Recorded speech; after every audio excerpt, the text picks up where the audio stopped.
नमस्कार, मैं रचना शर्मा। चढ़ती कला टाइम टीवी देख रहे सभी दर्शकों का स्वागत करती हूं। आप देख रहे हैं हरियाणा के समाचार। समाचारों की शुरुआत से पहले एक नजर आज की मुख्य सुर्खियों पर।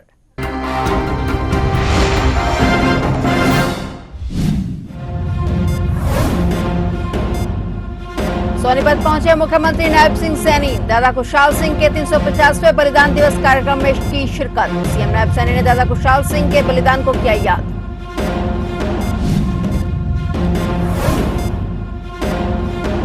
फरीदाबाद में श्री गुरु तेग बहादुर साहब जी को समर्पित शहीदी यात्रा। फरीदाबाद में हिंद की चादर यात्रा का शुभारंभ। शहीदी यात्रा में पहुंचे केंद्रीय मंत्री मनोहर लाल।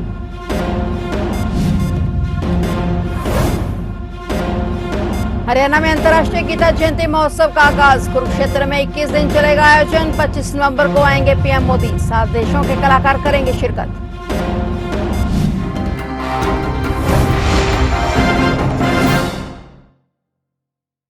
और अब समाचार विस्तार से।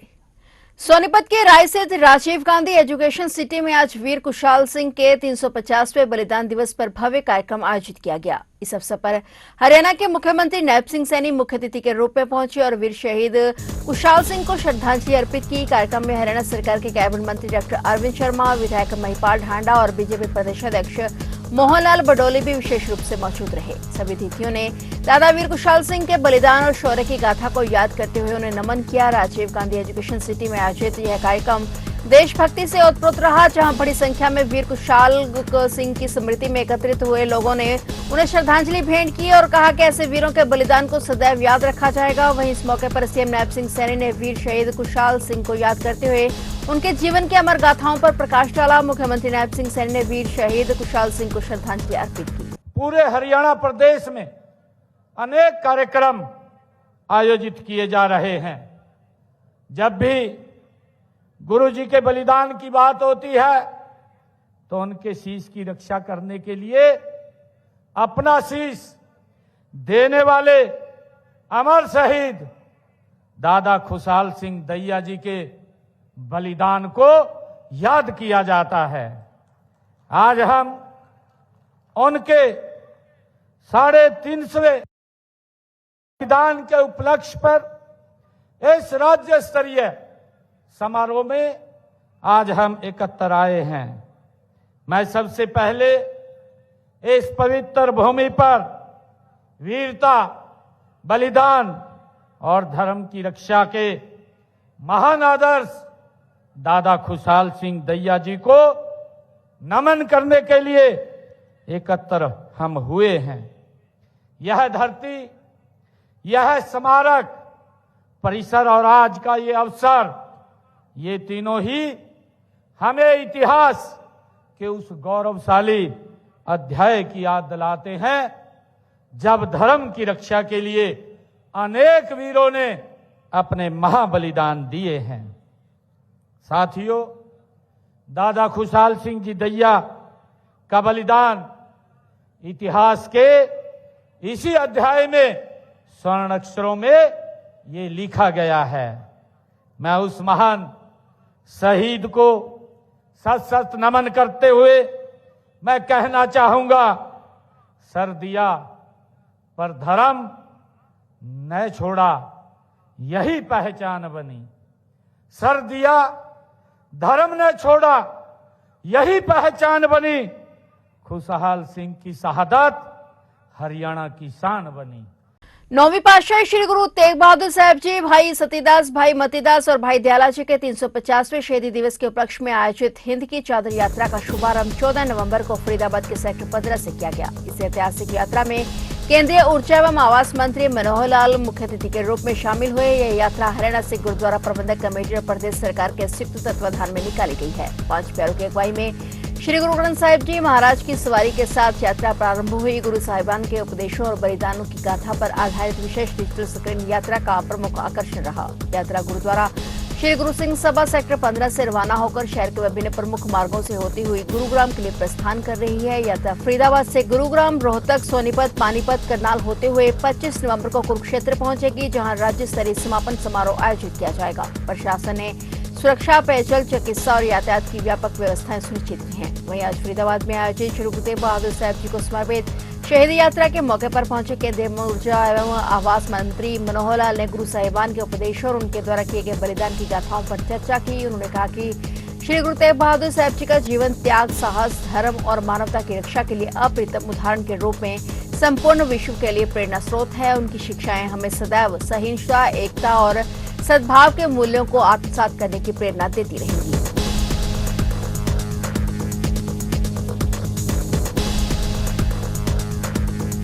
कुरुक्षेत्र में कल 15 नवंबर से अंतर्राष्ट्रीय गीता महोत्सव 2025 का आगाज होने जा रहा है, जो 5 दिसंबर तक चलेगा। पहले यह कार्यक्रम केवल 18 दिन का होता था, हालांकि इस बार इसे पहली बार 21 दिन का किया गया है, जिसमें बड़ी संख्या में लोगों के पहुंचने की उम्मीद है। पिछले साल आयोजित महोत्सव में कुरुक्षेत्र में 40 लाख से अधिक लोगों ने हिस्सा लिया था और इस साल इससे भी अधिक पर्यटकों के आने की संभावना जताई जा रही है। 15 नवंबर को हरियाणा के राज्यपाल महोत्सव के मेले का विधिवत उद्घाटन करेंगे, जबकि 25 नवंबर को देश के प्रधानमंत्री नरेंद्र मोदी मुख्य कार्यक्रम में शिरकत करेंगे। 16 नवंबर को महोत्सव के तहत गीता रन का आयोजन किया जाएगा, जिसमें हजारों युवा भाग लेंगे। कुरुक्षेत्र विकास बोर्ड द्वारा महोत्सव की तैयारियां काफी समय से चल रही हैं और अब इन तैयारियों को अंतिम रूप दिया जा रहा है। अंतर्राष्ट्रीय गीता महोत्सव का लाइव कार्यक्रम आयोजित किया जाएगा, जिसका प्रसारण दुनिया भर के दर्शकों तक पहुंचाया जाएगा। इस बार महोत्सव में पहली बार 7 देशों के शिल्पकार पहुंचेंगे, जो अपनी अनूठी कला का प्रदर्शन करेंगे। ये कलाकार पारंपरिक हस्तशिल्प, चित्रकला और सजावटी वस्तुओं के जरिए महोत्सव की शोभा बढ़ाएंगे। 25 नवंबर को प्रधानमंत्री नरेंद्र मोदी गुरु तेग बहादुर साहब जी के 350वें शहीदी दिवस को समर्पित राज्य स्तरीय कार्यक्रम में शिरकत करेंगे। इसके अलावा ब्रह्म सरोवर पर आयोजित अंतर्राष्ट्रीय गीता जयंती महोत्सव के कार्यक्रम में भी पहुंचेंगे। रोहतक से बड़ी खबर सामने आई है, जहां रोहतक के गांव बलियाना में रंजिशन बाप बेटे की हत्या करने वाले मुख्य आरोपी संजय और उसके साथियों के साथ पुलिस की मुठभेड़ हो गई। मुठभेड़ के दौरान दोनों तरफ से फायरिंग हुई, जिसमें संजय के पैर में गोली लग गई। अन्य 2 आरोपियों वीरेंद्र और रोहित को भी चोटें लगी हैं। इसके बाद पुलिस ने तीनों को काबू करके इलाज के लिए पीजीआई में भर्ती कराया। जानकारी के मुताबिक ये तीनों बलियाना में हत्या के मामले में वांछित चल रहे थे और ये सभी आरोपी स्कूटी पर सवार होकर आ रहे थे। पुलिस ने देखते ही बदमाशों को सरेंडर करने की चेतावनी दी, लेकिन भागने की फिराक में आरोपियों ने पुलिस पर फायरिंग कर दी। जवाबी कार्रवाई में संजय को गोली लगी, जबकि बाकी 2 आरोपी गिरकर घायल हो गए। पुलिस ने आरोपियों से देसी पिस्तौल डबल मर्डर में इस्तेमाल 3 जिंदा, 3 खाली राउंड पिस्टल, डिफॉल्ट बुलेट और एक होंडा स्कूटी बरामद की है। रोहतक पुलिस का कहना है कि हिंसक अपराधियों पर जीरो टॉलरेंस की नीति के तहत कार्रवाई की जाएगी। बता दें कि गांव बलियाना निवासी धर्मवीर और उसके बेटे दीपक की 7 नवंबर को गोली मारकर हत्या कर दी गई थी। पंजाब के कौमी इंसाफ मोर्चा संगठन ने आज दिल्ली कूच का ऐलान किया है, जिसको देखते हुए हरियाणा पंजाब की सीमा पर लगता शंभू बॉर्डर को बंद कर दिया गया है। आज सुबह से ही शंभू बॉर्डर के दोनों ही तरफ पंजाब से दिल्ली और दिल्ली से पंजाब बैरिकेडिंग लगा दी गई है और इससे पहले रोड को डाइवर्ट किया गया है। अंबाला के जगह सिटी सेंटर के नजदीक से ट्रैफिक को डाइवर्ट किया जा रहा है, ताकि आम जनता को दिक्कतों का सामना न करना पड़े। इस बारे में जानकारी देते हुए थाना बलदेव नगर एसएचओ धर्मवीर ने बताया कि कौमी एकता मंच के ऐलान के बाद अधिकारियों के निर्देश के अनुसार रूट को डाइवर्ट किया गया है। इसमें दिल्ली की तरफ से आ रहे लोगों को शंभू बॉर्डर की बजाय सदपुरा के रास्ते से भेजा जा रहा है। जब तक अधिकारियों के आदेश नहीं आते, तब तक यह रूट डाइवर्जन ऐसे ही चलता रहेगा। कौमी एकता का एक इन्होंने जो अपना नारे के तहत जो अपने जत्थेबंदी है सरदार जी, ये अपने दिल्ली कूच का आह्वान कर रहे हैं। हमने अपने रूट डाइवर्ट किए हुए हैं। शंभू बॉर्डर से जो अपने दिल्ली की तरफ जाने वाले बंदे हैं, वो शंभू बॉर्डर से ही हमने रूट डाइवर्ट किया हुआ है। और जो दिल्ली से पंजाब की तरफ जाने लग रहे हैं, उनका हमने यहाँ जग्गी सिटी सेंटर के सामने से चंडीगढ़ की तरफ रूट डाइवर्ट किया हुआ है। सीनियर अफसरों के आदेश है, तब तक कंटिन्यू ये चलता रहेगा। कैथल के आरकेएसडी कॉलेज में श्री गुरु तेग बहादुर साहब जी के 350वें शहीदी दिवस को समर्पित एक भव्य हिंद की चादर लाइट एंड साउंड शो का आयोजन किया गया। आयोजन में हरियाणा के लोक निर्माण एवं जन स्वास्थ्य अभियांत्रिकी मंत्री रणबीर गंगवा ने बतौर मुख्य अतिथि शिरकत की। इस मौके पर उनके साथ विधायक सतपाल जांबा सहित अन्य कई विशिष्ट अतिथि के रूप में मौजूद रहे। इस दौरान मंत्री रणबीर गंगवा ने प्रधानमंत्री मोदी के दौरे को लेकर भी जानकारी दी। आज गुरु तेग बहादुर जी का 350वां शहीदी दिवस मनाया जा रहा है और इस तरीके से के प्रोग्राम हर जिले के लिए किए जा रहे हैं। और 25 तारीख को माननीय प्रधानमंत्री राज्य स्तरीय बड़ा प्रोग्राम शहीदी दिवस का होगा। और जिस तरीके से मैं बधाई देना चाहूँगा यहाँ के जो सिख प्रबंधक कमेटी है उसका भी, और जो कलाकार है बहुत ही शानदार, बहुत ही सरल भाषा के अंदर किस तरीके से गुरु तेग बहादुर जी ने जो कुर्बानी देने का काम किया देश और धर्म के लिए, वो बहुत ही शानदार तरीके से दिखाने का काम किया। और निश्चित रूप से हमारे आने वाली पीढ़ी है उसको इस बात से शिक्षा मिलती है कि जब बात देश और धर्म पे आ जाए तो फिर किसी भी सोच के अंदर जो हमें पीछे नहीं हटना चाहिए। कि गुरुओं ने हमें सिखाने का काम किया है। गुरु साहिबानों का इतिहास बहुत ही पूर्व में इतिहास रहा है। गुरु गोविंद सिंह जी ने किस तरीके से अपने चारों बेटे देश के लिए, धर्म के लिए न्यौछावर करने का काम किया। अपने बेटे को दीवार के अंदर चलवा दिया गया, तो बेटे जो है लड़ाई के अंदर शहीद हो गए, केवल और केवल देश और धर्म के लिए। हमारा जो हिंदू धर्म है उसके अंदर भी ये सिखाया जाता है कि हम शास्त्र से अपना ज्ञान लेते हैं, लेकिन जब बात देश और धर्म की आ जाए तो शस्त्र उठा करके भी अन्याय का सहन नहीं किया जाता, अन्याय को खिलाफ लड़ाई लड़ी जाती है। मैं बहुत ही शानदार प्रोग्राम है। मैं धन्यवाद करूँगा हमारे माननीय मुख्यमंत्री नायब सैनी जी का भी, जिन्होंने जितने भी हमारे संत महापुरुष गुरु साहिबान हुए हैं उनकी जयंतियाँ भी सरकारी स्तर पर बनाने का काम किया, ताकि उनके द्वारा दी गई शिक्षा को अपने जीवन के अंदर हम ला सकें। हमारे संस्कार, संस्कृति, अपना धर्म है उसको हमारे आगे आने वाली पीढ़ी को पता चले। बिहार चुनावों के नतीजों को लेकर हरियाणा के कैबिनेट मंत्री अनिल विज ने बड़ा बयान दिया है। विज बोले कि बिहार के लोगों ने जंगल राज को खत्म कर दिया है। जो कट्टा राज था उसके कट्टों का मुंह मोड़ दिया है। बिहार की जनता ने प्रधानमंत्री मोदी की विकास की नीति को स्वीकार किया है। अमित शाह जो आज के युग के चाणक्य हैं, उनकी नीति ने काम किया है। और नीतीश कुमार जिनकी स्वच्छ छवि है, जिनके ऊपर कोई आरोप नहीं है, लोगों ने उन्हें स्वीकार किया है। उन्होंने कहा कि यह चुनाव सारे हिंदुस्तान के लिए बहुत बड़ा पैगाम है। दुनिया आज यही चाहती है, दुनिया काम चाहती है और काम पर ही विश्वास करती है। जंगल राज को जड़ों से साफ कर दिया। जो कट्टा राज था उसके कट्टों के मुंह मोड़ दिए और बिहार की जनता ने आदरणीय प्रधानमंत्री मोदी जी की जो विकास की नीति है उसको स्वीकार किया। अमित शाह जी जो आज के युग के चाणक्य हैं, उनकी नीति ने काम किया। और नीतीश कुमार जी जिनकी स्वच्छ छवि है, जिनके ऊपर कोई भी आरोप नहीं है, लोगों ने उनको स्वीकार किया। और ये जो चुनाव है ये सारे हिंदुस्तान के लिए बहुत बड़ा पैगाम है।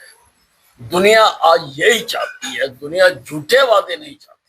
दिल्ली विस्फोट मामले में एनआईए की टीम ने हरियाणा के फरीदाबाद, गुरुग्राम और मेवात में खाद दुकानें खंगाली। जांच एजेंसी ने नूह से खाद बीज विक्रेता और एक निजी अस्पताल के डॉक्टर को हिरासत में ले लिया है। माना जा रहा है कि कथित रूप से संदिग्ध डॉक्टरों ने जिलों में दुकानों से 26 क्विंटल एनपीके खाद खरीदा था और खाद विक्रेता की पहचान दिनेश सिंगला उर्फ डब्बू के रूप में हुई है। वह मूल रूप से गांव शिकारवा का निवासी है। दूसरे व्यक्ति की पहचान रिहान के रूप में हुई, जो नूह का निवासी है। वह ताबड़ू में एक निजी अस्पताल में डॉक्टर है। सूत्रों के मुताबिक उसने अल-फलाह यूनिवर्सिटी से पढ़ाई की है। इधर हरियाणा पुलिस ने दिल्ली विस्फोट से जुड़ी तीसरी संदिग्ध ब्रीजा कार को भी अल-फलाह यूनिवर्सिटी से बरामद कर लिया है। एक और व्यक्ति को हिरासत में लेकर पूछताछ की जा रही है। इस मामले में पुलिस को चौथी स्विफ्ट डिजायर कार की तलाश है और इसके साथ ही अल-फलाह यूनिवर्सिटी में कार्यरत एक और कश्मीरी डॉक्टर लापता है। फरीदाबाद पुलिस ने कई कॉलोनी और झुग्गियों में सर्च ऑपरेशन चलाया। जांच एजेंसियों को पता चला कि दिल्ली में हुए बम ब्लास्ट में इस्तेमाल किए गए विस्फोटक में वही फर्टिलाइजर प्रयोग किया गया था जिसे फरीदाबाद से बरामद किया गया था और जिसकी आपूर्ति नूह के इसी खाद विक्रेता की दुकान से की गई थी। हरियाणा के ऊर्जा परिवहन श्रम मंत्री अनिल विज ने आज अंबाला में श्री गुरु तेग बहादुर साहब जी के 350वें साल शहीदी दिवस को समर्पित शहीदी यात्रा में शामिल होते हुए गुरु जी का आशीर्वाद लिया और यात्रा को दिल्ली के लिए रवाना किया। उन्होंने जो बोले सोनिहाल के जयकारे लगाते हुए श्रद्धालुओं में जोश का संचार किया। इस अवसर पर दिल्ली सिख गुरुद्वारा मैनेजमेंट कमेटी के प्रधान और अन्य पदाधिकारियों ने मंत्री अनिल विज को सरोपा और स्मृति चिन्ह देकर सम्मानित किया। गौरतलब है कि यात्रा दिल्ली में गुरुद्वारा श्री शीशगंज साहिब में संपन्न होगी। इस अवसर पर हरियाणा सिख गुरुद्वारा मैनेजमेंट कमेटी के पूर्व वरिष्ठ उप प्रधान सुदर्शन सिंह सहगल सहित अन्य पदाधिकारी मौजूद रहे। सिरसा जिले में डेंगू का प्रकोप बढ़ता ही जा रहा है। ये आंकड़ा 600 के आसपास पहुंच गया है। वहीं रानिया के गांव चकराइया के 43 वर्षीय गुरमेल सिंह की निजी अस्पताल में डेंगू के इलाज के दौरान मौत हो गई। बता दें कि जिले में इससे पहले भी वायरल बुखार से ऑटो में बहन भाई, ओड़ा में बच्ची और अहमदपुर में 13 वर्षीय बच्ची की मौत के मामले सामने आ चुके हैं। व्यक्ति की मौत के बाद मातम छाया हुआ है। वहीं खेतीबाड़ी करता था और 3 बच्चों का पिता था। जिले में फॉगिंग के साथ सैंपल लेने का काम भी जारी है। फिलहाल अभी डेंगू के मामलों में गिरावट नहीं आई है। तो आप देख रहे थे हरियाणा के समाचार और नए समाचारों के साथ फिर से हाजिर होंगे। तब तक के लिए देखते रहिए चढ़ती कला टाइम टीवी।